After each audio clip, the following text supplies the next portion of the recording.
Good morning, be. So, mo niyang stepping sa God Answers Prayer. Sa mga children, di siya na kung gisan ang lista, ha?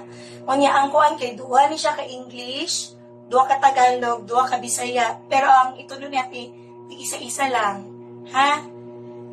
Thank you. Susunod-sunod siya, duwa ka English, Tagalog, o Bisaya. Inani siya. God answers prayer in the morning.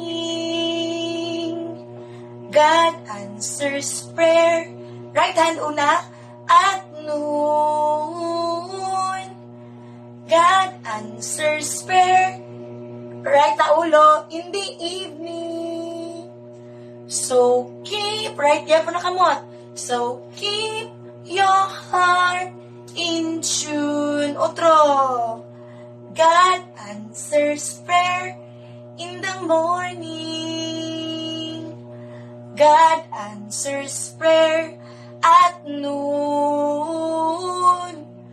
God answers prayer in the evening. So keep your heart in tune. Tagalog.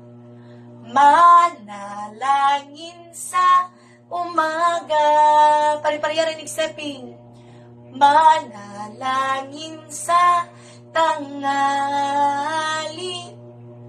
Manalangin sa gabi.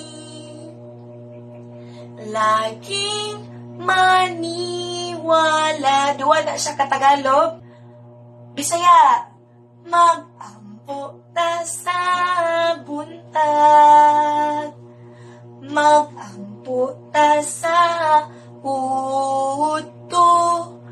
Mag-ampo ta sa gabi. Kay Kristo